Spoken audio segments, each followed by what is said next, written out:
श्रीरामा जय रामा रघुरामा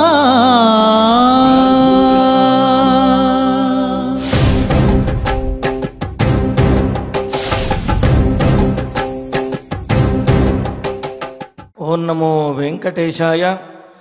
सीतामनो मानस राजहंस संसार संतापहर क्षमावन् श्रीराम दैत्यांतक शांत रूप श्रीतारक ब्रह्म नमो नमस्ते। సీతాదేవి మనస్సు అనే మానస సరోవరంలో సంచరించే విహరించే రాజహంస వంటివాడు, భక్తుల యొక్క సంసారంలో వచ్చే తాపత్రయములను తీర్చేటటువంటి క్షమాగుణము దయాగుణము కూడా కలిగినటువంటి వాడు, లోకంలో ఉండే దైత్యులను సంహరించి ఈ లోకంలో శాంతిని నెలగొలిపే శాంతమూర్తి తారక బ్రహ్మమైనటువంటి ఆ శ్రీరామచంద్రమూర్తికి నమోవాకములను సమర్పిస్తూ, స్వామివారి యొక్క అనుగ్రహంతో వెంకట రాఘవుని యొక్క అనుగ్రహంతో భక్తులందరూ కూడా సకల సంపదలతోటి తొలతూగాలి అని, మరి విద్యార్థులందరూ కూడా విద్యాభివృద్ధితోటి ఆయురారోగ్యముతోటి వర్ధిల్లాలి అని ఆకాంక్షిస్తూ, తిరుమల తిరుపతి దేవస్థానం వారు స్వామివారి సమక్షంలో ఈ కలియుగ వైకుంఠంలో నిర్వహిస్తున్నటువంటి సకల సంపత్ప్రదమైన శ్రీమద్ రామాయణం బాలకాండ పారాయణ కార్యక్రమంలో నేటికి మనం 415వ రోజులో ప్రవేశించాము. మరి మనం ఏది పొందాలి అన్న స్వామివారి యొక్క దయ కారణమవుతుంది. మరి అటువంటి శ్రీ రాఘవుని యొక్క దయను ప్రార్థించేటటువంటి త్యాగరాజస్వామి వారి యొక్క కృతి డాక్టర్ ఏ శబరిగిరీష్ గారు, శ్రీ వెంకటేశ్వర సంగీత నృత్య కళాశాల అధ్యాపకులు, వారి బృంద సహకారంతో ఆలపించే నీ దయరాధా రామ అనే సంకీర్తన ఆలకిద్దాము. ఓం నమో వెంకటేశాయ.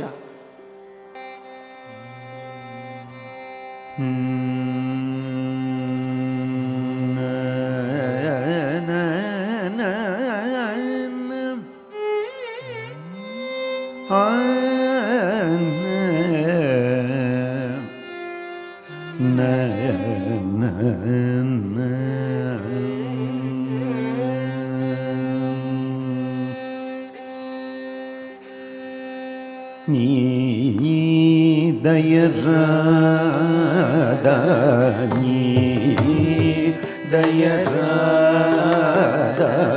నీ దయరాధా నీ దయరాధా నీ దయరాధా నీ దయరాధా నీ దయరాధా నీ దయరాధా నీ దయరాధా నీ దయరాధా నీ దయరాధా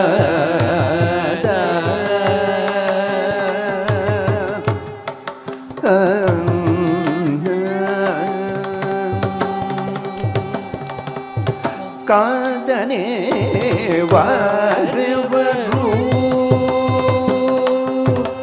కాదనే వారెవరు కాదనే వారెవరు కళ్యాణ రామ కాదనే వారెవరు కళ్యాణ రామ కాదనే వారెవరు కళ్యాణ రామ నీ దయరాధా నీ దయరాధా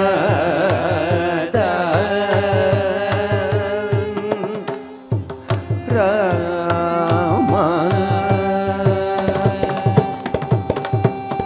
నన్ను బ్రోచువారిలలో నాడే తెలియ నన్ను బ్రోచు వారిలలో నాడే తెలియ నన్ను బ్రోచు వారిలలో నాడే తెలియ ఈనవంశ తిలక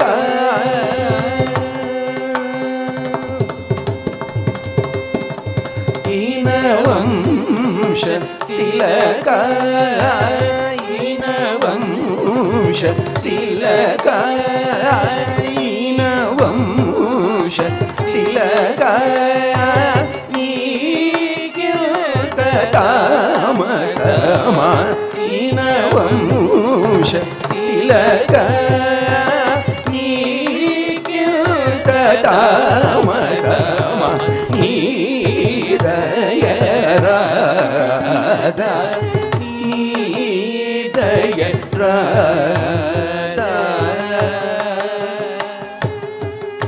రామ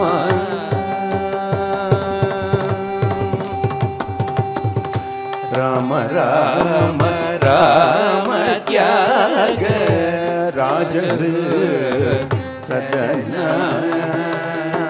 రామ రామ రామ త్యాగ రాజహృ సదన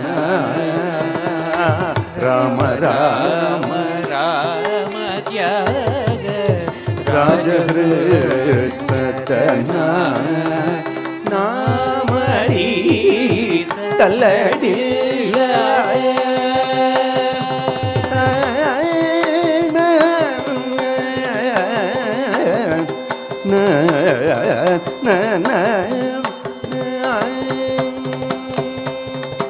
నామరీ తల్లడిల్ల నామరీ తల్లడిల్ల నామరీ తల్లడిల్ల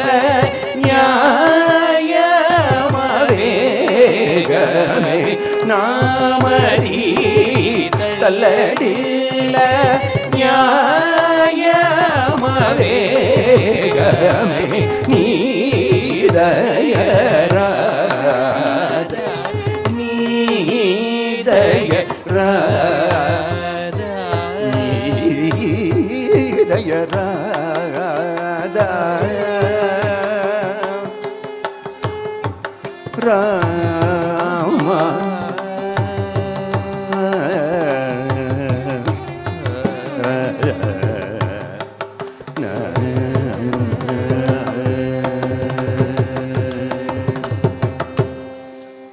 త్యాగరాజ హృత్ సదనుడైనటువంటి స్వామివారి యొక్క ఆ శ్రీరామచంద్రమూర్తి యొక్క అనుగ్రహంతో మన బాలకాండ పారాయణ కార్యక్రమాన్ని ప్రారంభించుకుంటూ శ్రీ గురు ధ్యానపూర్వకంగా సమష్టిగా సత్సంకల్పం చేసుకుందాము.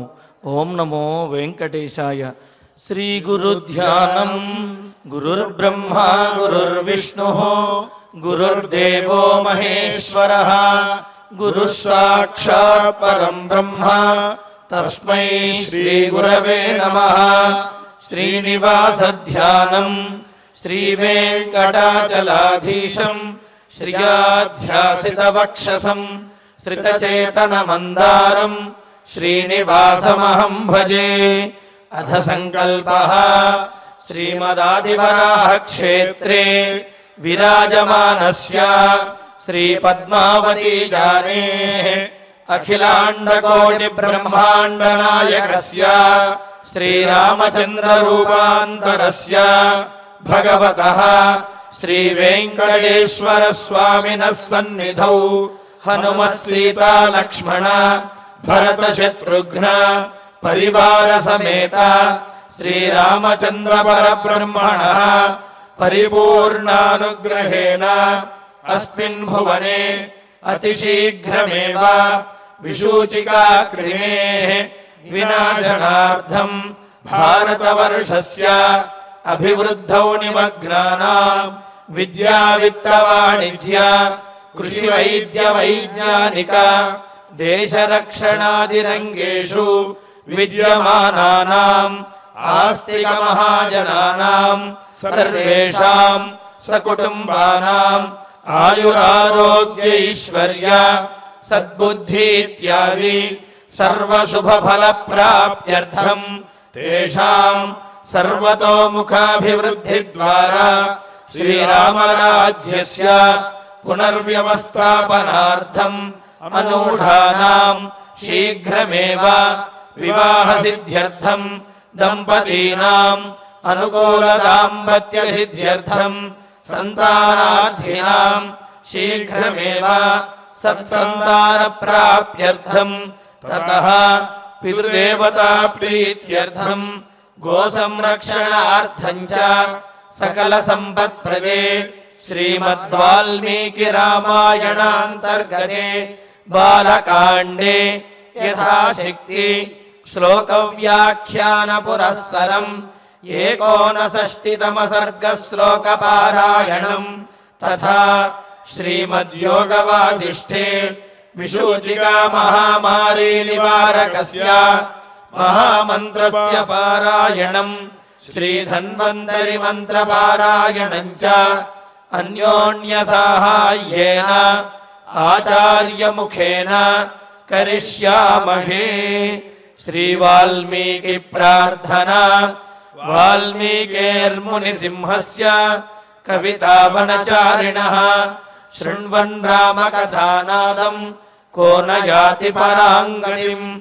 श्री आञ्जनेय प्रार्थना। यत्र यत्र रघुनाथकीर्तनम् तत्र तत्र कृतमस्तकाञ्जलिम् बाष्पवारि परिपूर्णलोचनम् मारुतिम् नमत राक्षसान्तकम्। श्रीरामायण प्रार्थना। वेदवेद्ये परे पुंसि जाते दशरथात्मजे वेदः प्राचेतसादासीत् साक्षात् रामायणात्मना। श्रीराम प्रार्थना। आपदामपहर्तारम् दातारम् सर्वसम्पदाम् लोकाभिरामम् श्रीरामम् भूयो भूयो नमाम्यहम्। श्रीरामचन्द्र परब्रह्मणे नमः। अथ श्रीमद्रामायणे बालकाण्डे 59 सर्गः। श्री गुरुभ्यो नमः। श्री वेंकटेश चरणौ शरणं प्रपद्ये। श्रीरामाय नमः।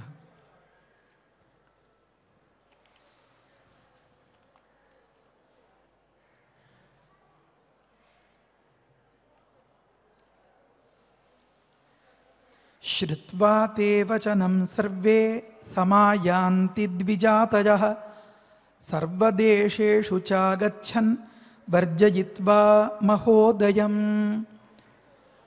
విశ్వామిత్రుల వారు ఆజ్ఞాపించిన విధంగా ఆ శిష్యులంతా కలిసి నలుదిశల ఉన్నటువంటి ఆ ఋషిగణాన్ని అంతని పిలుచుకువచ్చినటువంటి సందర్భం. ఆ శిష్యగణం అంతా విశ్వామిత్రులు చెప్పినటువంటి వచనాన్ని శ్రుత్వా విని, చిన్నమాట, నలుదిశలా ఉన్నటువంటి అందరినీ పిలవడానికి వెళ్ళిన సందర్భంలో ఆ పిలుపును అందుకున్నటువంటి ఆ ఋషులంతా గణములు గణములుగా సమూహములుగా సాంగోపాంగంగా బయలుదేరి తరలి వస్తున్నారు. ఈ వృత్తాంతాన్ని విశ్వామిత్రులతో నివేదిస్తున్నారు ఆ శిష్యులు. గురుదేవ, శ్రుత్వా తే వచనం సర్వే సమాయాంతి ద్విజాతయః. మీరు చెప్పిన విధంగా మేము వెళ్ళి పిలిచాం. మేము పిలిచినదే తడవుగా వెంటనే ఆ బ్రాహ్మణోత్తములు, ఋషిసత్తములు, మహర్షులు అందరూ తరలి వచ్చేస్తున్నారు. సమాయాంతి. అవునా, నిజమా? అదేమిటి స్వామి, వచ్చేసేరు. సర్వదేశేషు చాగచ్చన్. మొదటి భాగంలో ఏమనుంది? సమాయాంతి, వస్తున్నారు. అవునా? రెండో మాట ఏముంది? సర్వదేశేషు చాగచ్చన్. అన్ని ప్రాంతాల్లో ఉన్నటువంటి వారిని పిలిచేసాం, అందరూ వచ్చేసేరు అని. మనం ఎవరైనా పిల్లల్ని పిలిస్తే ఎరా ఎక్కడున్నావు, ఇంకా ఎంతసేపు అంటే ఇదిగో నాన్నగారు వచ్చేసాను అని అంటారు కదా. అంటే దాదాపుగా వచ్చేసినట్లు అని చెప్పేటటువంటి సందర్భాల్లో వర్తమాన సామీప్యే వర్తమాన వద్వా అని కొన్ని దగ్గర, అదే మాదిరిగా భూతకాలాన్ని భవిష్యత్ కాలాన్ని కూడా ప్రయోగిస్తూ ఉంటారు అని చెప్తారు. ఆగచ్చన్ అంటే దాదాపుగా వచ్చేసారు. అబ్బాయి అందరూ వచ్చేసారా? అందరూ వచ్చేసారు గురుగారు, అందరూ వచ్చేసారా? మళ్ళీ మాట ఆగింది అక్కడ. కొందరు రాలేదు. ఎవరు రాలేదు అంటే నిన్నటి రోజున మనం ఏం చదువుకున్నామంటే, యదన్యో వచనం బ్రూయాత్ మద్వాక్య బలచోదిత అన్న దగ్గర ఒక విశేషార్థాన్ని చెప్పుకున్నాం. కొందరు అడిగారు, అసలు వశిష్ఠపుత్రుల్ని పిలిచినట్లే మేము ఎక్కడా వినలేదండి, లేకపోతే వశిష్ఠపుత్రుల ప్రస్తావన వచ్చినట్లుగా వారిని విడిచిపెట్టాల్సినట్లుగా మేము ఎక్కడా ప్రస్తావన వినలేదండి అని. అంటే అంత నిశ్చితంగా పరిశీలిస్తే తప్ప ఆ భావాలు తెలియదు. మద్వాక్య బలచోదిత, నా పిలుపు అందుకున్నవాడు ఎవరైనా ఏదైనా మాట్లాడితే నాకు చెప్పండి. అన్యోవ, తక్కినవాడు ఎవరైనా నా పిలుపు అందనివాడు అని అర్థం కదా. నా పిలుపు అందిన వారి కంటే తక్కిన వారు ఎవరవుతారు? పిలవని వారు అవుతారు. తర్వాతి కథ పరిశీలిస్తే వశిష్ఠపుత్రులు ఈ కార్యక్రమం దగ్గరికి రాలేదు అని విశేషంగా చెప్తున్నారు. ఆ వశిష్ఠపుత్రులు ఏమన్నారో కూడా చెప్తున్నారు. పిలిచి అంటే పిలుపు అంది కూడా రాని వ్యక్తి ఒక వ్యక్తి ఉన్నారు. ఆ వ్యక్తి గురించి ఇప్పుడు చెప్పడం ఉద్దేశ్యం అన్నమాట. ఆచార్యదేవ, పిలిచేమో మేము, కానీ రాని వ్యక్తి ఒకరు. వర్జయిత్వా మహోదయం, మహోదయులు అనేటటువంటి ఒకానొక మహానుభావులు మహర్షి గారు మాత్రం రాలేదు ఆచార్య అని విశ్వామిత్ర శిష్యులు విశ్వామిత్రులతో చెప్తున్నారు. అక్కడ తర్వాతి శ్లోకం గమనించండి. వాసిష్ఠం తచ్చతం సర్వం క్రోధ పర్యాకులాక్షరం యదాహ వచనం సర్వం శృణుత్వం మునిపుంగవ. ఓ మునిపుంగవ, ఇది ఇలా ఉండగా ఆ వశిష్ఠపుత్రులైనటువంటి ఆ నూరుగురు వాసిష్ఠ పుత్ర శతం ఒక మాట మాట్లాడింది. ఏమా మాట అంటే అది క్రోధ పర్యాకులాక్షరం, కోపం నిండిపోయినటువంటి మాట అది. ఆచార్యదేవ, యదాహ వచనం సర్వం, ఏమన్నారో దాన్ని అంతని పూర్తిగా దాపరికలు లేకుండా స్పష్టంగా చెప్తాము, శృణు విను అని చెప్తున్నారు. ఇక్కడ ఒక చిన్న అంతరార్థం ఏమంటే, విశ్వామిత్రుడికి అప్పటికే లోపల ఒక నిర్ణయం వచ్చేసేలాగా ఆ సన్నివేశం ఉందన్నమాట. ఏమంటే, ఈ కథ ఇంకా ముందుకు నడిచేది కాదు, ఇది ఒక అమంగళకరమైనటువంటి తీరుగా వెళ్ళిపోబోతోంది. ఎందుకంటే మహోదయుడు రాలేదు. మహోదయుడంటే ఏమి? ఎవరైతే మహాను ఉదయ అభ్యుదయ ఉత్కర్ష ఉన్నతి అథవా ఫలం యస్య సహ మహోదయ అని చెప్తారు.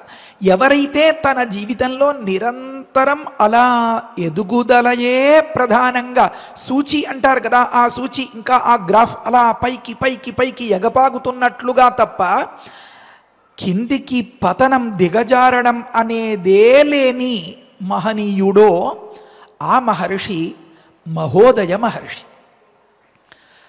అలాంటి వ్యక్తి రాకపోతే తనకొచ్చిన నష్టమేమి అని అంటారా? మళ్ళీ ఒక్కసారి చదవండి. వర్జయిత్వా మహోదయం, ఇంతటి అత్యద్భుతమైన అభివృద్ధి, ఔన్నత్యం, ఉచ్చస్థితి, సముత్కర్ష, గొప్ప సత్ఫలితం ఎవరి వల్ల లోకానికి కలుగుతుందో అతన్ని మహోదయ అని పిలవాలి అని రెండో అర్థం రాశారు. అక్కడ చెప్తారు, మహాను ఉదయ ఉన్నతి వృద్ధి సముత్కర్ష ఫలం యస్య యస్మాత్ సహ మహోదయ అని రాశారు అన్నమాట.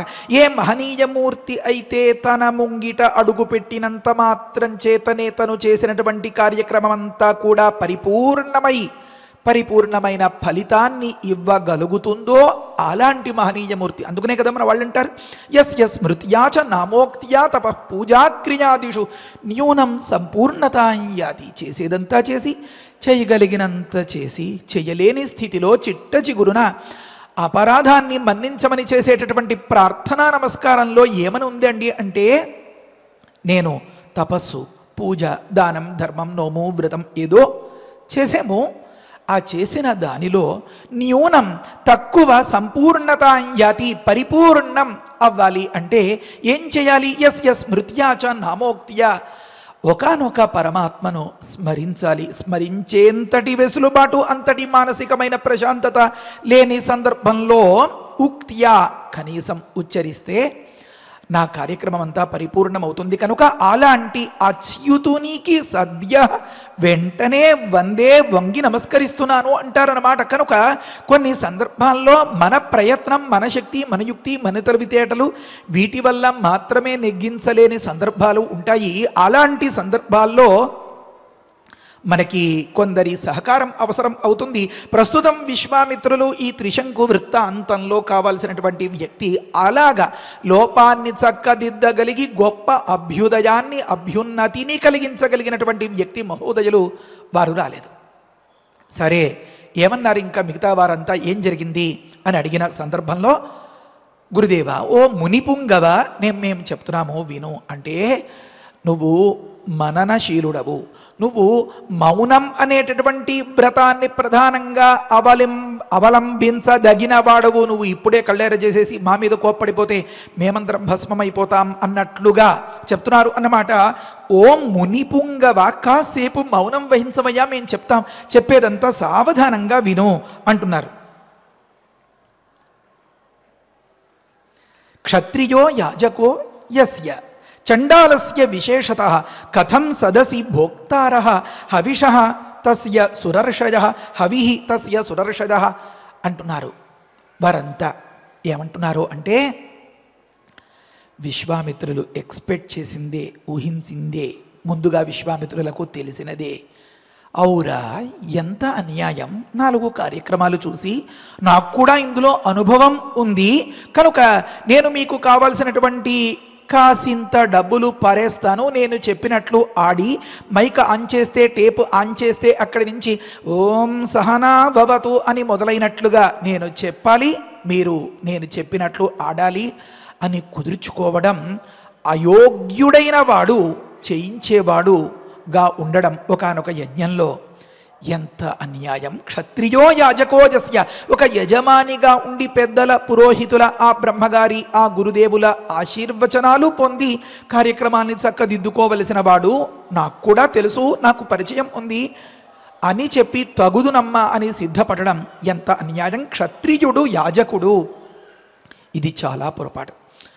కేవలం ఆ బ్రహ్మ తేజస్సు మాత్రమే ఆ పీట మీద కూర్చుని బ్రహ్మత్వాన్ని వహించి ఆ కార్యక్రమాన్ని నెరవేర్చగలిగేటటువంటిది, అదే కార్య సాఫల్యాన్ని కలిగించేది. ఇది ఒక పెద్ద తప్పిదమైతే ఇంతకంటే మరింత పెద్ద తప్పిదం ఏమనంటే, యస్య చండాలస్య విశేషతః ప్రత్యేకించి ఏ సంస్కారములు లేనటువంటి ఒకానొక నీచమైన స్థితిలో ఉన్నవాడిని కూర్చోబెట్టి అతడికి ఆ స్వర్గపీఠం కట్టబెట్టాలని చేసేటటువంటి ప్రయత్నం ఎంత అధర్మం, ఎంత అధార్మికం, ఎంత అన్యాయం! క్షత్రియో యాజక, ఇది ఒక పెద్ద తప్పు. ఎందుకంటే విప్రస్యైవ యాజనాధికారాత్ అక్కడ రాస్తారన్నమాట. మనం గతంలో కూడా చాలాసార్లు అనుకున్నాం, ఒకరి దోషాన్ని పోగొట్టగలిగేటటువంటి శక్తి కేవలం బ్రహ్మతేజమునకు మాత్రమే. ఒకరికి గొప్ప ఐశ్వర్యాన్ని, సిరి సంపదల్ని, వారి పుణ్యాన్ని, పుణ్య ఫలితాన్ని పెంచగలిగే శక్తి ఒక్క బ్రహ్మతేజమునకు మాత్రమే ఉంటుంది అన్నమాట. ఇది ఒక విషయం. మరొక విషయం ఏమి అంటే, అలాంటి బ్రహ్మవేత్తలు, అలాంటి మహనీయులు అంతా మనకి గురువులుగా, పురోహితులుగా దొరికినా మన యోగ్యత పెరగనంత వరకు మనకి వారు ఏదైనా చెయ్యజూపినా అది దైవం హర్షించదు అన్నమాట. యస్య చండాలస్య విశేషతః, సంస్కారహీనుడికి సంస్కారం చేయించడం అనేది అన్యాయం, ముందుగా ప్రాయశ్చిత్తం జరగాలి అని అక్కడ అంతరార్థం. అయితే మీకేమొచ్చిందయ్యా, ఎవరో చేయించుకుంటున్నారు, ఎవరో చేస్తున్నారు అంటే యాగం చేయడం కదండి ఇప్పుడు ప్రస్తావన. యాగం అంటే ఏంటండి? దేవతోద్దేశేన ద్రవ్యత్యాగ అంటారు కదండి. అగ్నజే స్వాహ అగ్నజే ఇదన్నమమ, ఇంద్రాయ స్వాహ ఇంద్రాయ ఇదన్నమమ అంటారు కదండి. అలా అన్న సందర్భంలో మీరిచ్చినటువంటి ఆ హవిస్సు ఆ దేవత స్వీకరించడం, ఆ దేవతను ఉద్దేశించి అంటే దేవతా ప్రీతి కోసం హవిస్సును విడిచిపెట్టడం అన్నదాన్ని కదండి యాగము అని అంటారు. ఈ యాగమే ఇక్కడ సిద్ధించదండి, ఇది భ్రష్టమైపోయింది. ఎందుకని? ఇలాంటి నీచుడు యజమానిగా ఉండి సంస్కారహీనుడు, అయోగ్యుడు చేయిస్తాను సుమా నేను అని చెప్పి పీటకి కూర్చునేటటువంటి సందర్భంలో, అలాంటి సదస్సులో, అలాంటి యాగశాలలో, ఆ మండపంలో సురర్షజ, సురాహ ఋషజశ్చ, సురర్షజ, సురాహ అంటే దేవతలు, సుఖాన్ని, సురాతి అని కదా సుఖాన్ని, లేదా మనం కోరినటువంటి ఫలితాన్ని, మనకు కావాల్సినటువంటి మంచిని, సుశోభనం, దీనిని ఇచ్చేటటువంటి వారు దేవతలు. అయితే వారు ఏది పడితే దాన్ని తీసుకోరండి. ఇది చాలా అన్యాయం. కనుక సురులుగా ఉన్నవారు, సురలుగా ఉన్నటువంటి వారు ఇలాంటి నీచమైనటువంటి యాగంలో హవిస్సును ఎలా తీసుకుంటారండి? ఇది ఒక విషయం. మళ్ళీ ఋషులు ఎలా అక్కడ ఆ ఆహారాన్ని తీసుకుంటారండి అని అడిగారు. ఏమండి, ఋషుల్ని తీసుకోమని ఎవడు బతిమాలేడండి? వాళ్ళు తీసుకుంటారో మాంతారో. అంటే ఉదాహరణకి మన ఇంట్లో కార్యక్రమం చేయించిన ఆయన మన ఇంట్లో భోజనం చేస్తారో మానేస్తారో అది ఆయన ఇష్టం కదా, మనకి అందులో పట్టుదల ఏమి అని అనుకుంటారేమో. బ్రాహ్మణ భోజన అంతం ఒకనొక శుభకర్మ అని చెప్తుంది. అందుకనే శాస్త్రం చెప్తోంది, అన్నహీనో దహేద్రాష్ట్రం. ఒక యజ్ఞం జరిగినప్పుడు అన్న సంతర్పణం ఖచ్చితంగా జరగాలి. ఆ బ్రాహ్మణోత్తములు అందరూ ఆ మృష్టాన్నాన్ని తిని అన్నదాత సుఖీభవ అని 2 చేతుల నిండు మనస్సుతో దీవించిన నాడు అతడికి ఆ ఫలితం అన్నమాట. కనుక ఒక యజ్ఞంలో ఏదేది లోపము రావచ్చు, ఏదేది లోపం వస్తే ఏ రకంగా అది పాడైపోతుంది అని చెప్తూ, ఒకానొక యజ్ఞంలో కనుక అన్న సంతర్పణం, అన్నదానం కనుక జరిగినట్లయితే ఆ రాష్ట్రానికే ఉపద్రవం అంటుంది. మంత్రహీనశ్చ ఋత్విజ, ఆ యజ్ఞంలో కనుక ఏదైనా మంత్రలోపం జరిగినట్లయితే ఋత్విక్కులకు దెబ్బ తగులుతుంది అని చెప్తున్నారు. యజమానం దానహీన, ఆ యజ్ఞంలో కనుక ఇవ్వవలసినటువంటి దక్షిణను సంకుచిత బుద్ధితో, లోభంతో ఇవ్వకుండా దాచేసుకున్నట్లయితే అది యజమానికి దెబ్బ తగులుతుంది అని చెప్పి, ఈ రకంగా ఎలా చూసినా సరే అంతగా చక్కదిద్దలేనటువంటిదిరా బై యజ్ఞం, ఎంతో జాగరూకతతో ఒళ్ళు దగ్గర పెట్టుకుని పాటించాలి, లేకపోతే దెబ్బైపోతాడు అని చెప్తోంది. నాస్తి యజ్ఞ సమోరిపు, ఒక యజ్ఞం, ఒక శుభకార్యం, ఒక మంగళకరమైనటువంటి ఒక కార్యక్రమాన్ని అందమైనటువంటి ఫలితాన్ని ఇచ్చే తీరుగా, గొప్పగా, పరిపూర్ణంగా నిర్వహించాలి అంటే అది అసాధ్యం అని చెప్తున్నారు. దీనిలో ఉన్నటువంటి 4 దోషాల్లో 3 దోషాల్లో అన్న సంతర్పణం లేకపోవడం, మంత్రలోపం రావడం, దానలోపం, ఈ 3 ముఖ్యమైనది అన్నదానం. కనుక మొట్టమొదట ఆ మాట చెప్పారు, అన్నహీనో దహేద్రాష్ట్రం. కనుక దీనిని గుర్తించినటువంటి విశ్వామిత్రుడు మరి ఇలాంటి కిటుకులు మర్మాలు తెలియవా అతనికి? విశేషమైనటువంటి అన్న సంతర్పణలకు అక్కడ సిద్ధం చేసేసినటువంటి సందర్భంలో ఈ ఋషి సత్తములు యజ్ఞ శిష్టమైనటువంటి ఆ హవిశేషమైనటువంటి అమృతప్రాయమైనటువంటి ఆ ఆహారాన్ని తీసుకుని జీవించేటటువంటి ఈ మహనీయులు, ఈ ఉత్తములు, అందున బ్రాహ్మణో భోజన ప్రియ అంటారు కదా, అక్కడ అన్నం తినకుండా ఎలా ఉండగలుగుతారు? ఉండలేరు. కానీ ఎలా తింటారు? తినలేరు. ఎందుకని? పెట్టేవాడు అయోగ్యుడు, నీచుడు, సంస్కార రహితుడు, పెట్టించేవాడు అంతకంటే అని చెప్తున్నారు అన్నమాట. కనుక నీచ ద్రవ్యాన్ని తీసుకోకూడదు. ఇక్కడ శాస్త్రం చెప్తారు ఎంత గొప్పగా అంటే, తర్వాతి మాట ఏమనుందంటే, బ్రాహ్మణావా మహాత్మాన భుక్త్వా చండాల భోజనం కథం స్వర్గం గమిష్యంతి విశ్వామిత్రేణ పాలితాహ. ఇంకొక చిన్న మాట, ఏమండి, దేవతలు తిన్నారో లేదో మీరేం చూడొచ్చారా? అయోగ్యులో యోగ్యులో ఆయన ఆపడంగానే లేచొచ్చి ఆ బట్టలతోటే, ఆ నైట్ డ్రెస్ తోటే అందులో హోమం చేసేస్తారు అని అనుకోండి. ఆ పక్క వీధిలో, ఆ పక్క ఇంట్లో ఎవరో శాస్త్రోక్తంగా మడిబట్టలు అన్నీ ఆరేసుకుని నారబట్టలు కట్టుకుని పద్ధతిగా చేస్తారు అనుకోండి. మీరు అక్కడ కెమెరా పెడితే, ఇక్కడ కెమెరా పెడితే ఏం జరుగుతుంది? మీకు ఏం కనిపిస్తుందండి? అది భస్మం అయిపోతుంది, బూడిద మిగులుతుంది. ఇక్కడ బూడిదే మిగులుతుంది కదా, అది కనిపించదు కదా అని అనుకుంటున్నారేమో. ఆ అంశాన్ని అలా ఉంచండి. ఈ బ్రాహ్మణోత్తముల మాటేమి?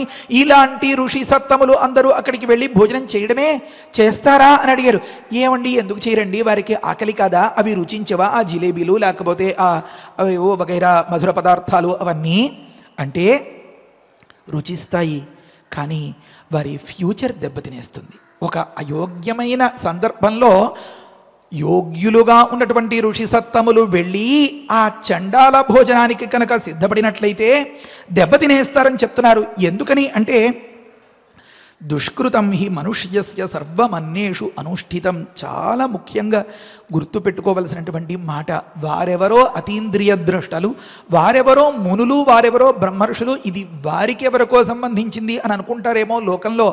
ప్రతి వ్యక్తికి ఒక అకౌంట్ పెడతాడు భగవంతుడు. ఆ అకౌంట్లో పాపాలు ఉండొచ్చు, కానీ ఖచ్చితంగా కొంత పుణ్యం ఉంటుంది. ఆ పుణ్యానికి సత్ఫలితం ఉండి తీరుతుంది.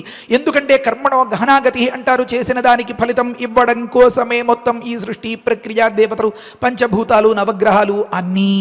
కనుక ఆ సందర్భంలో మనం ఏనాడో కావాలనుకునో లేకపోతే అనుకోకుండానో చేసిన ఆ పుణ్యం కరిగిపోయి చెడిపోయి మనం దిగజారిపోకుండా పతనమైపోకుండా ఉండాలి అంటే ఈ పూట వీళ్ళ ఇంట్లో టిఫిన్ గడిచిపోతుంది కదా, ఈ పూట వాళ్ళ ఇంట్లో కాఫీ తాగేస్తాం కదా, అమ్మయ్య ఇంకా మన ఇంట్లో ఏ పొయ్యా వెలిగించక్కర్లేదు అని సంబరపడిపోతారేమోరా అబ్బాయి. జాగ్రత్త పడాలి. ఎందుకంటే దుష్కృతం హి మనుష్యస్య, మనిషి చేసినటువంటి పాపాలు ఏవైతే ఉంటాయో ఆ దుష్కృతం, ఆ పాపం అంతా కూడా సర్వం అన్నేషు అనుష్ఠితం, అతడి ఇంట ఉండేటటువంటి ఆహార పదార్థాలకి చేరి ఉంటుంది. కనుక యో యస్య అన్నేన జీవేత సతస్య అశ్నాతి కిల్బిషం, వాడు పెట్టినటువంటి ఆ ఆహారం, ఆహా భలే భలే భలే భలే, ఇంకాస్త చట్నీ వేయి చెల్లెమ్మ, లేకపోతే ఇంకాస్త కారప్పొడి వేయండి అని చెప్పి ఆ ఇడ్లీలు కారప్పొళ్ళు అన్నీ నలుచుకుని తినేసినట్లుగా ఉండదురా అబ్బాయి. ఆ వంకతోటి నువ్వు తినేస్తున్నది వాడి పాపాన్నిరా అబ్బాయి. నువ్వు కనుక దాన్ని జీర్ణం చేసుకునేటటువంటి స్థితిలో లేకపోతే, నీ అకౌంట్లో అంత బ్యాలెన్స్ అంత పుణ్యం కనుక లేకపోతే నువ్వు పడిపోతావురా అబ్బాయి, శాస్త్రం చెప్తోంది అన్నమాట. కనుక మహర్షులంతా బ్రాహ్మణావా మహాత్మానః భుక్త్వా పరమ పూజ్యులైనటువంటి గొప్ప తపోనిష్ట కలిగినటువంటి గొప్ప ధీశక్తి కలిగినటువంటి గొప్ప ప్రయత్నం కలిగినటువంటి గొప్ప నియమనిష్టలు కలిగినటువంటి మహాత్మానః, ఇలాంటి బ్రాహ్మణోత్తములు ఎవరండి? బ్రహ్మానుసంధానం చేస్తూ నిరంతరం ఆ బ్రహ్మవేత్తలుగా ఉండేలాంటి మహనీయులందరినీ పిలుచుకుని వెళ్ళిపోతున్నాడే. ఒకవేళ కనుక వీరు వెళ్ళినట్లయితే, ఒకవేళ ఆ ఆకలి బాధను తట్టుకోలేనట్లయితే, ఒకవేళ ఆ వడ్డించినటువంటి ఆ విస్తళ్ళలో ఆ పదార్థాలు చూసి మనసు లాగినట్లయితే, దాన్ని కనుక భుజించినట్లయితే ఏం జరుగుతుంది? కథం స్వర్గం గమిష్యంతి విశ్వామిత్రేణ పాలిత అంటారు. వీరు ఉత్తమ లోకాలని, ఉత్తమ గతుల్ని ఏ రకంగా పొందగలుగుతారు? ఒకానొక చేయరాని తప్పిదం చేస్తే ఎంత యోగ్యమైన వ్యక్తే అయినా ఎంతలా దెబ్బతినేస్తాడు మనం కథల్లో గమనిస్తూ ఉంటాం కదండి. వెంటనే మరొక ప్రశ్న, అదేంటండి? స్వామి భక్తి ఉండవద్దా? ఇప్పుడు పిలిచినటువంటి వీరిలో కొందరు అనుకోండి కాసేపు విశ్వామిత్రేణ పాలిత, వీరికి కావాల్సినటువంటి సర్వస్వం ఆ విశ్వామిత్రుల వారు అప్పచెప్తున్నారండి.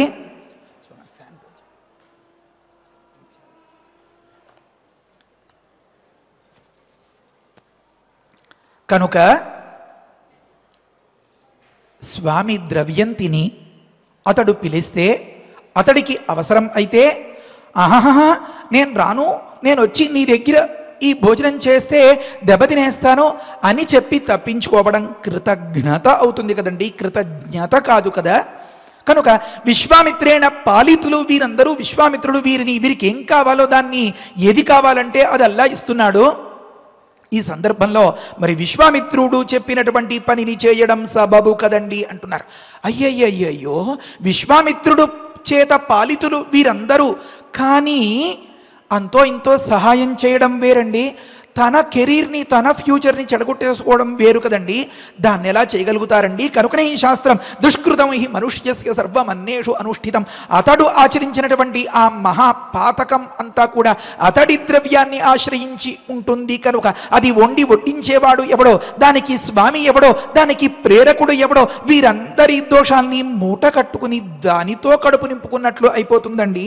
ఇంకొక మాట చెప్తారు, ఏమని? యస్యాన్నేన ఉదరస్థేన మృతః తద్యోనిమా నుయాతు, ఎవరి అన్నం మన లోపల ఉండి అది జీర్ణమై అది రక్తమాంసాదులుగా తయారై మనం దాన్ని వహిస్తూ ఉంటామో, ఒకవేళ కాలం కర్మమో కలిసి రాక ఈ శరీరం కనుక విడిచిపెట్టేసేటటువంటి సందర్భమే వచ్చినట్లయితే తిరిగి వాడి రుణం తీర్చుకునేందుకు వాడి గుమ్మ ముందు ఏ కాపలా కుక్కగానో లేకపోతే ఇంకా వగైరా వగైరా అలా పుట్టి వాడి రుణం తీర్చుకోవాల్సి వస్తుందండి. తద్యోనిమాప్నుయాదు, వాడింట పుట్టి వాడి రుణం తీర్చుకోవాల్సి వస్తుందండి. ఈ చండాల స్థితి అందరికీ వచ్చేస్తుంది అని. అందుకనే మన పెద్దలు కొన్నింటిని నిజమాల్ని చెప్పారు. ఏమనంటే, నాయనా పాపం అనేది ఒక చోటి నుంచి ఒక చోటికి సంక్రమిస్తూ ఉంటుంది. ఎంత గొప్పగా అక్కడ వర్ణించి చెప్తారు అంటే, ఒక గ్లాసులో నీళ్లు పోసి ఆ గ్లాసులో నీళ్లు మరొక గ్లాసులో పోసుకుని ఆ గ్లాసులో నీళ్లు మరొక గ్లాసులో పోసుకుని అలా ఒక పెద్ద దానిలోంచి చిన్న పాత్రలోకి చిన్న పాత్రలోంచి చిన్న పాత్రలోకి అలా గొంతులోకి పోస్తే అది ఒక దగ్గర నుంచి ఒక దగ్గరికి ఒక దగ్గర నుంచి ఒక దగ్గరికి ఎలా ఎలా జరుక్కుంటూ వెళ్ళిపోతుందో అలా సంక్రమిస్తాయి పాపాలు. ఎలా ఎలా? ఆలాపాతు, పతితులతో యథేచ్ఛగా ఆలాపం మాట్లాడడం వల్ల. గాత్ర సంస్పర్శాతు ఒక ముఖ్యమైనటువంటి మాట. మనం ఈ వేదిక మీద చెప్పుకునేటటువంటి మాటలు ఏ ఒక్కరినో తక్కువ చేయడం కోసం, ఎవరినో నిందించడం కోసం అస్సలు కానే కాదు. దీని నుంచి మనం ఏమి నేర్చుకోగలుగుతామో అది నేర్చుకుని మనం బాగుపడడం ప్రధానమైనటువంటి సంకల్పం. యథేచ్ఛగా సంభాషణం చేయడం వల్ల అతడి పాపాలు మనకి సంక్రమిస్తాయి. ఆలాపాత్ గాత్ర సంస్పర్శాతు. ఓహో కాగలించేసుకుని అభిమానం చూపించడం అనే పేరుతో మన పుణ్యాలన్నింటినీ వారికి సంక్రమింపచేసి ధారాదత్తం చేసి వారి పాపాలని అంటించుకుంటున్నట్లు అయిపోతుందిరా అబ్బాయి. కనుక ప్రతి వ్యక్తికి ఒళ్ళు తగిలేలాగా ఒళ్ళిపోయి తెలియకుండా ప్రవర్తించకూడదు, కూర్చోకూడదు, రాసుకు పూసుకు తిరగకూడదు అని చెప్తున్నారు అన్నమాట. అందుకనే మన పెద్దలు కట్టుదిట్టంగా వ్యవహరిస్తూ ఉంటారు.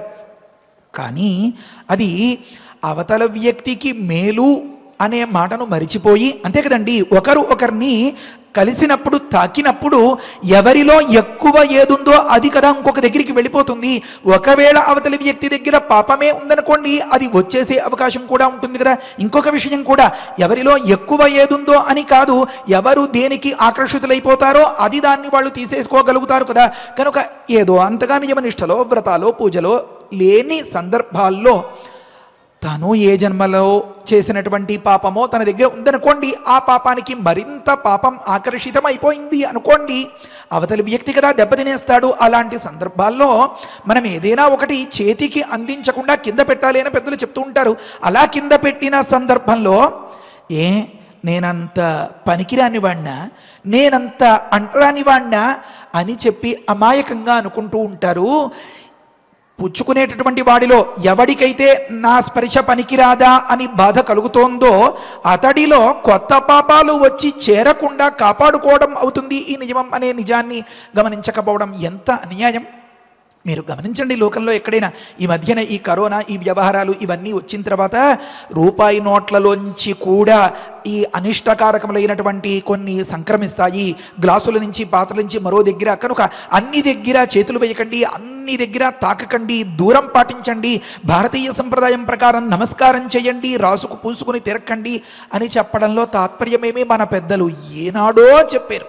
ఈ కట్టుదిట్టం అంతా, ఈ వ్యాక్సినేషన్ ప్రక్రియ అంతా మన భారతీయ వాంగ్మయంలో ఎప్పుడో ఉంది. కానీ ఖర్చు లేదు, సైడ్ ఎఫెక్ట్స్ లేవు. అది మన వ్యాక్సినేషన్లో ఉండేటువంటి పెద్ద గొప్పతనం. ఏమని? ఆలాపాదు యథేష్టంగా ఎదురుపడి నోట్లో నోరు పెట్టి ఒకరి తుంపరలు ఒకరికి పడేలాగా మాట్లాడకూడదురా అబ్బాయి. అందుకనే సీతమ్మ వారు గడ్డి పరక అడ్డం వేసి మాట్లాడింది, ఈ పాప సంకరం కలగకూడదు అనే ఉద్దేశంతో అని మనం గతంలో చెప్పుకున్నాం. ఆలాపాతు గాత్ర సంస్పర్శాతు సంసర్గాతు అన్నారు. సంబంధం వల్ల ఏ రకంగా? సాయంకాలం పేరంటం ఉంది, లేకపోతే ఏదో పిక్నిక్కి వెళ్తున్నాం, సినిమాకి వెళ్తున్నాం, ఆ నగ పెట్టుకుంటే నాకు ఎంత బాగుంటుందో, ఓసారి ఇస్తారా పిన్ని గారు అని అడిగి పట్టుకొచ్చేస్తామనుకోండి. లేకపోతే ఆ చీర మీరు మొన్న కట్టుకున్నది మీకంటే కూడా నాకు ఇంకా చాలా బాగుంటుందండి, మీ వారా వేళే అన్నారు కదా, ఓసారి బాబాయ్ గారితో చెప్పి ఓసారి ఇస్తారా అండి అని చెప్పి మన ఇంట్లో ఏదో శుభకార్యమనో మరొకటనో, లేకపోతే ఆ సమయానికి ఇది కూడా ఉంటే ఇంకా అద్భుతంగా ఉంటుందనో, ఓసారి వాళ్ళ కారు, ఓసారి వాళ్ళ ఏదో గ్లాసులో, లేకపోతే ఏదో గిన్నెల సెట్టో ఏదో, ఓసారి వాళ్ళ నగ, ఓసారి నట్ర, ఓసారి వారి తాలూకు వస్త్రాలు వగైరాలు ఇవన్నీ తీసుకొచ్చి అనుభవించేస్తూ ఉంటే డ్రై వాష్ చేయించేస్తాను అనుకున్నంత మాత్రాన సరికాదురా అబ్బాయి, ఆ పాపాలన్నీ నీకు సంక్రమించేస్తాయిరా అబ్బాయి అని చెప్తోంది శాస్త్రం. కనుక ఆలాపాతు గాత్ర సంస్పర్శాతు సంసర్గాతు సహభోజనాతు.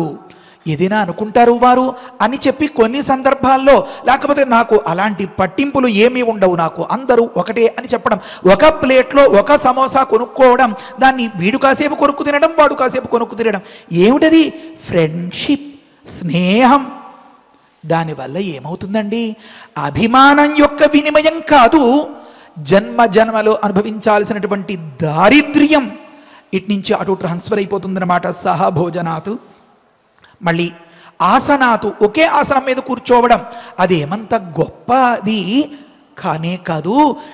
ఒకరు కూర్చున్న ఆసనం మీద మనం కూర్చున్న, ఒకరితో పాటు జతగా కూర్చున్న ఆ పాప సంక్రం అంతా వచ్చి పడిపోతుందండి. ఆసనాతు మళ్ళీ ఒకరు పడుకున్నటువంటి మంచం మీద మనం పడుకుంటే చాలా తప్పు. చిన్నప్పుడు పెద్దలు చాలా హెచ్చరికగా చెప్పేవారు, ఏమిటి వెధవ మంచాల మీద ఎక్కేసి అక్కడ ఇక్కడ అలాగా రండి బయటికి అని చెప్తూ. కానీ మంచం మీదే కూర్చోవడం, మంచం మీదే తినడం, మంచం మీద కూర్చునే టీవీ చూడడం, మంచం మీదే కబుర్లు, ఎవరు వచ్చినా ఏం చేసినా తిన్నగా బెడ్రూమ్లోకే తీసుకెళ్ళిపోతూ ఉండడం, ఆ వచ్చిన వాళ్ళు ఆ రకంగా తిన్నగా బెడ్రూమ్లోకే వెళ్ళిపోతూ ఉండడం. ఇది సౌజన్యమా, సౌహార్దమా, లేదా మన పెద్దలు మన మేలు కోసం పెట్టినటువంటి ఆ మంచిని తుంగలో తొక్కి కష్టాల్ని కోరి కొని తెచ్చుకోవడమా? ఆలోచించుకోవాలి అన్నమాట. ఈ వంకతో వాల్మీకి మహర్షి మనకి చెప్పదలుచుకున్న అంశం ఏమి?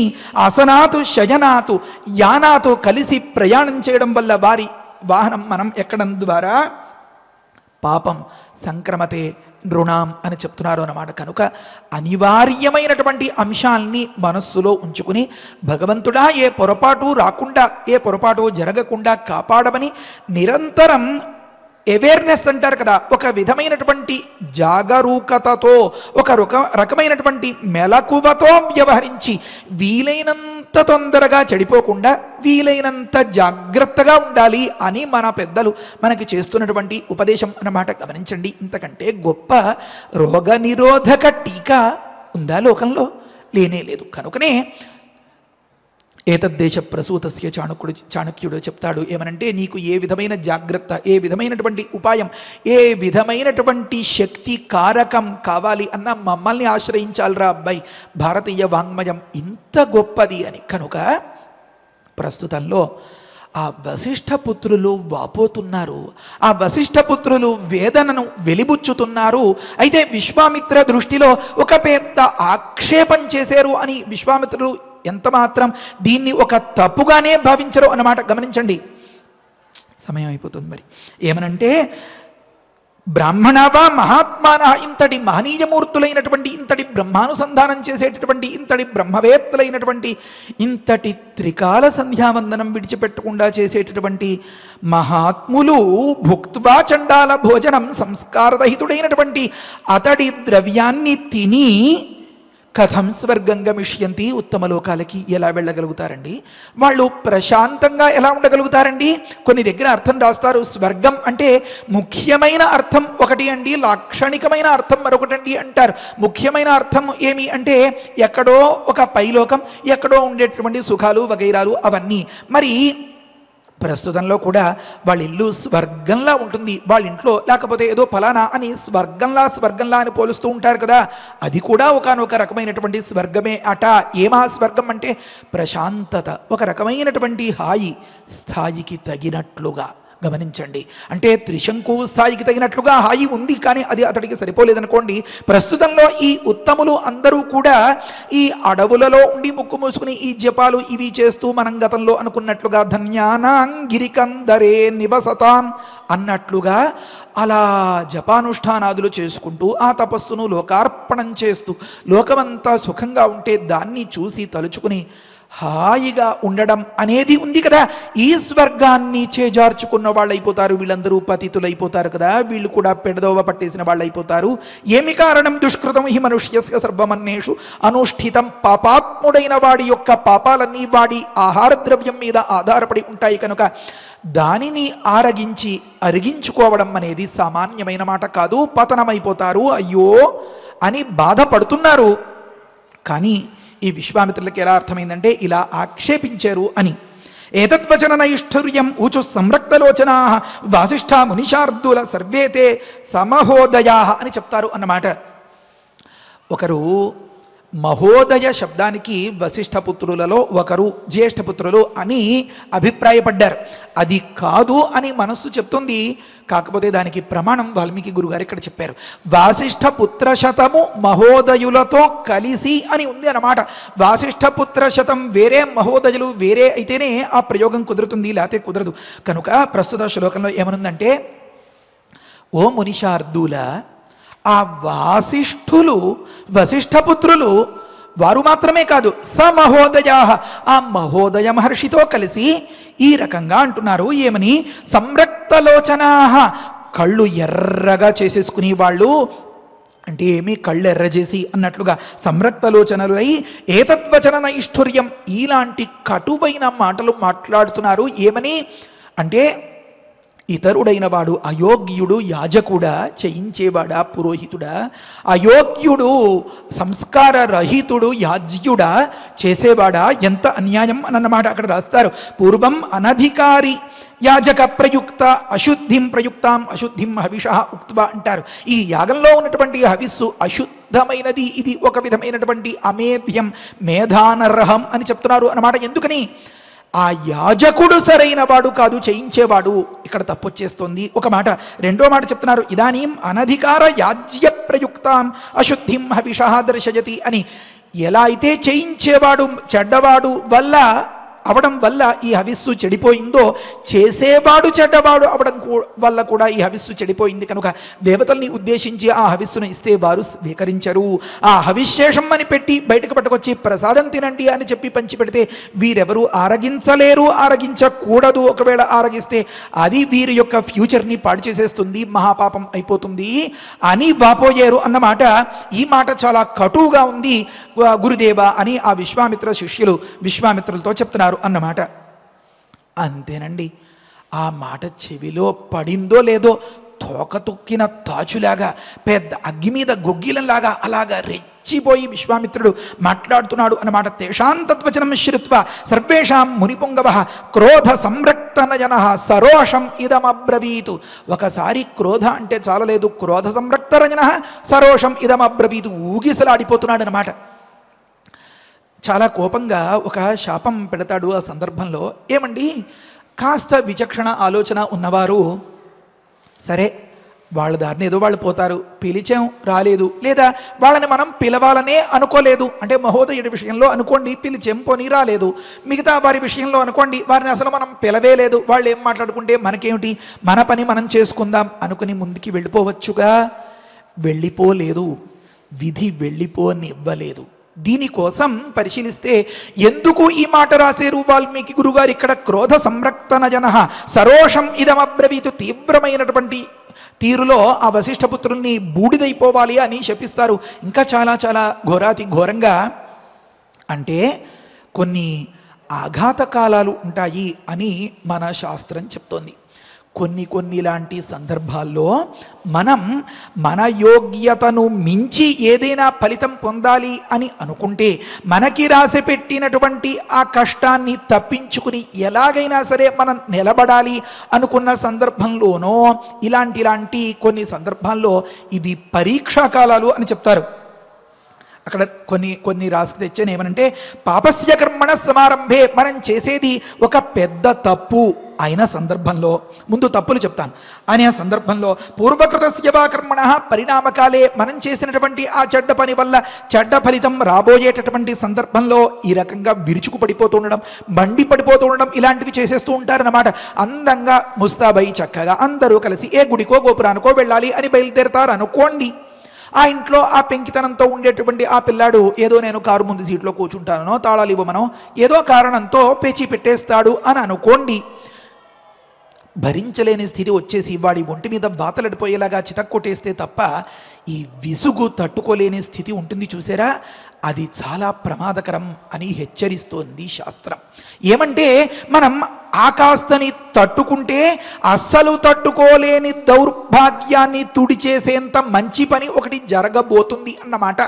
కనుక దానికి మోకాలు అడ్డం పెట్టినట్లుగా మధ్యలో వచ్చేటటువంటి చిన్న పరీక్షలు, ప్రస్తుతంలో విశ్వామిత్రుడు త్రిశంకువు ఒక గొప్ప యజ్ఞ ప్రక్రియని సాధనంగా చేసుకుని కార్యక్రమాన్ని నెగ్గించుకోవాలి అని తలపెడుతున్నారు. విశ్వామిత్రుడు ఏకాకిగా మనం ఈ వ్యవహారాన్ని చక్కబెట్టలేం, 10 మంది కాదు 50 మందిని పిలుచుకుని ఋషి సత్తముల్ని మన కార్యక్రమాన్ని నెగ్గించుకోవాలి అని అనుకున్నాడు. అంతవరకు అది కూడా సబబుగా ఉంది. నిజంగానే ఆ మహర్షులు మహనీయులు అందరూ వచ్చి, అయ్యా మీకు ఇది సబబు కాదు, మీరు కాస్త అలా కుర్చీలో కూర్చోండి, అంతా మేం చేయించి పెడతాం అని మొట్టమొదటి ప్రాయశ్చిత్తాలు, ఆ తర్వాత కృచ్ఛ్రాదులు, చాంద్రాయణాదులు వగైరాలు, ఆ తర్వాత పంచగవ్య ప్రాశనాదులు అవన్నీ చేయించి చక్కగా వారే అంతా పూచీపడి ఆ క్రతువులు చేయిద్దురో ఏమో. చెడిపోయింది. ఏమి అభ్యుదయం చెడిపోయింది. మహోదయుడు రాలేదన్నప్పుడే చెడిపోయింది, చెడిపోబోతోంది, ఇప్పుడు చెడగొట్టేసుకుంటున్నాడు. ఏ రకంగా అంటే ఈ తీవ్రమైనటువంటి కోపం వల్ల. కనుక మనం ఏదైనా కష్టాన్ని తప్పించుకునేటటువంటి సందర్భాల్లో పట్టరాని కోపం వచ్చేసి పుణ్యం చేయించకుండా చెడగొట్టేయచ్చు. లేకపోతే మనం చేసేది మంచి పని కాదు అనుకున్నప్పుడు కూడా కొన్నిసార్లు ఆటంకం రప్పిస్తాట పరమాత్మ.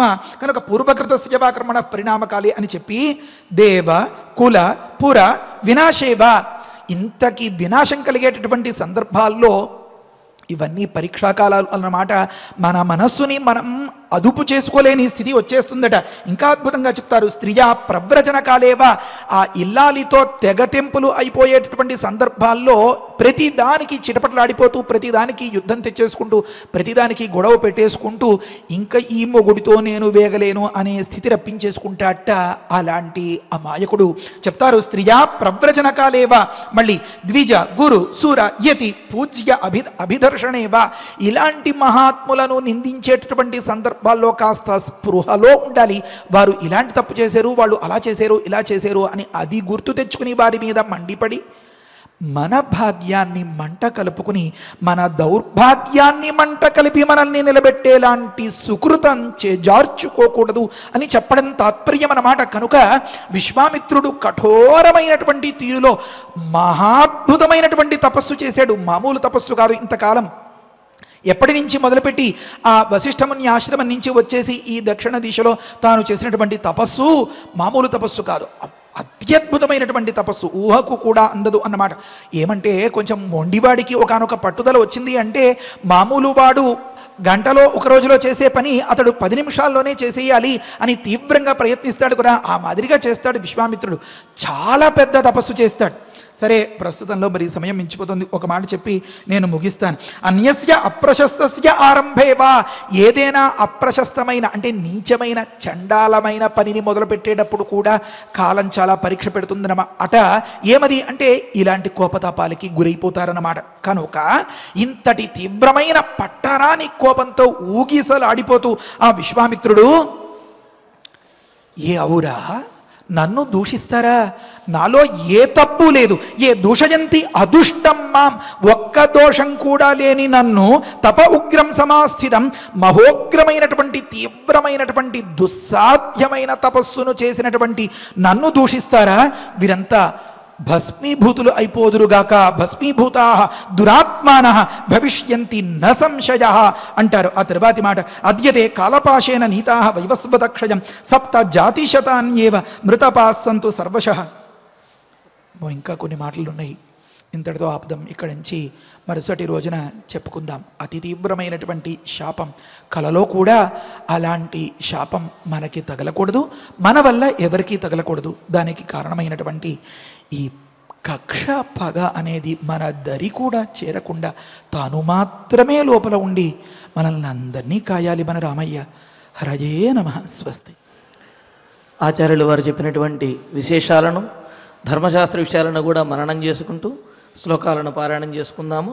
శ్రుత్వా తే వచనం సర్వే సమాయాంతి ద్విజాతయః సర్వదేశేషు చ ఆగచ్చన్ వర్జయిత్వా మహోదయం వాసిష్ఠం తచ్చతం సర్వం క్రోధ పర్యాకులాక్షరం యదాహ వచనం సర్వం శృణుత్వం మునిపుంగవా క్షత్రియః యాజకో యస్య చండాలస్య విశేషతః కథం సదసి భోక్తారః హవిస్తస్య సురర్షయః బ్రాహ్మణా వా మహాత్మానః భుక్త్వా श्रुत्वा चण्डालभोजनं चण्डालभोजनं कथं स्वर्गं गमिष्यन्ति विश्वामित्रेण पालिताः एतद्वचन नैष्ठुर्यम्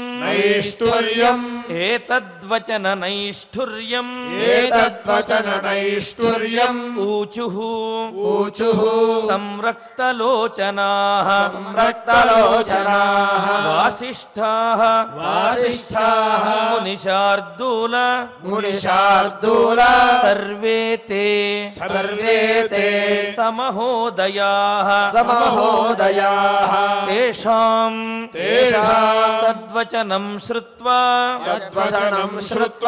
सर्वेषां मुनिपुङ्गवः क्रोधसंरक्तनयनः सरोषम् इदमब्रवीत् ये दूषयन्ति अदुष्टं माम् तप उग्रं समास्थितं भस्मीभूताः दुरात्मानः भविष्यन्ति न संशयः इत्यार्षे श्रीमद् रामायणे बालकाण्डे एकोनषष्टितमे सर्गे सप्तश्लोकाः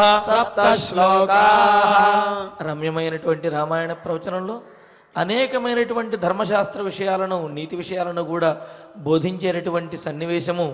మరి త్రిశంకువుకి బొందితోటే సశరీరంగా స్వర్గాన్ని ప్రాప్తింపజేయాలి అనే ఉద్దేశంతో విశ్వామిత్రుడు తపస్సు చేయదలిచి, మరి ఆ తపస్సు చేయడానికి అనేక మంది ఋత్విక్కులు కావాలి కావున ఆ ప్రాంతంలో అన్ని చోట్ల ఉన్నటువంటి ఋత్విక్కులను పిలుచుకురమ్మని తన శిష్యులను పంపిస్తే మరి అన్ని ప్రదేశాల నుండి కూడా ఋత్విక్కులు వచ్చారు. మహోదయ మహర్షి అదేవిధంగా వశిష్ఠపుత్రులు కూడా రాలేదు అనే విషయాన్ని తెలియజేస్తూ, మరి వారు రాకపోవడానికి కారణము వారు చెప్పినటువంటి విషయాన్ని విశ్వామిత్రుడి దగ్గర తెలియజేశారు. మరి యోగ్యత లేనటువంటి వాడు అయోగ్యుడైనటువంటి మరొకడికి సహాయం చేయటం కోసం యజ్ఞం చేస్తూ ఉంటే ఆ యజ్ఞము ఎలా సఫలమవుతుంది అని వారు అడిగారు అని చెప్పేటప్పటికీ విశ్వామిత్రుడికి పట్టరానంత కోపం వచ్చింది. మరి ఆ కోపంతో వారిని, ఆ వశిష్ఠపుత్రులని వారిని శపిస్తూ ఉన్నారు. మరి దాని పరిణామం విశ్వామిత్రుడికి ఏ విధంగా ఉండబోతున్నది, అలాగే త్రిశంకువు ఏమి పొందబోతున్నాడు అనే విషయాన్ని మనం తరువాతి ప్రవచనంలో తెలుసుకుందాము. ఇక ఇప్పుడు ఫలశ్రుతి నుండి మంగళాంతం వరకు పఠించుకుంటూ ఈనాడు సమయానుసారంగా ఫలశ్రుతి అదేవిధంగా ధన్వంతరి ధ్యానాలను మనందరము కలిసి పఠిద్దాము. ఫలశ్రుతి కుటుంబ వృద్ధిం ధనధాన్య వృద్ధిం శ్రియశ్చ ముఖ్యా సుఖముత్తమంచ శ్రుత్వా శుభం కావ్యమిదం మహార్థం ప్రాప్నోతి సర్వాం భువిచార్థ సిద్ధిం. శ్రీరామచంద్ర పరబ్రహ్మణే నమః. అధ ధన్వంతరి ధ్యానం అచ్యుతానంద గోవింద విష్ణో నారాయణామృత రోగాన్ మే నాశయా శేషాన్ ఆశు ధన్వంతరే హరే. ఆరోగ్యం దీర్ఘమాయుష్యం బలం తేజోధియం శ్రియం స్వభక్తేభ్యో న గృహ్ణంతం వందే ధన్వంతరిం హరిం. ధన్వంతరేరిమం శ్లోకం భక్త్యా నిత్యం పఠంతి యే అనారోగ్యం న తేషాం స్యాత్ సుఖం జీవంతి తే చిరం. ఓం నమో భగవతే వాసుదేవాయ ధన్వంతరయే అమృతకలశహస్తాయ వజ్రజలౌకహస్తాయ సర్వామయ వినాశనాయ త్రైలోక్యనాథాయ మహావిష్ణవే స్వాహ. ఓం వాసుదేవాయ విద్మహే సుధాహస్తాయ ధీమహి తన్నో ధన్వంతరి ప్రచోదయాత్. అధనవగ్రహ ప్రార్థన ఆరోగ్యం పద్మబంధుర్వితరతు नितरां सम्पदं सीतरश्मिः भूलाभं भूमिपुत्रः सकलगुणयुतां वाग्विभूतिं च सौम्यः सौभाग्यं देवमन्त्री रिपुभयशमनं भार्गवः शौर्यमार्किः दीर्घायुः सैमिकेयः विपुलतरयशः केतुः आचन्द्रतारम् अरिष्टानि प्रणश्यन्तु दुरितानि भयानि च शान्तिरस्तु शुभं मेस्तु ग्रहाः कुर्वन्तु मङ्गलम् अध क्षमा प्रार्थना यदक्षरपदभ्रष्टम् मात्राहीनं च यद्भवेत् तत्सर्वं क्षम्यतां देव नारायण नमोऽस्तु ते। अथ भगवत्समर्पणम् कायेन वाचा मनसेन्द्रियैर्वा बुद्ध्यात्मना वा प्रकृते स्वभावात् करोमि यद्यत् सकलं परस्मै नारायणायेति समर्पयामि। अथ मङ्गलम् श्रियः कान्ताय कल्याणनिधये निधयेऽर्थिनाम् श्रीवेङ्कटनिवासाय श्रीनिवासाय मङ्गलम्।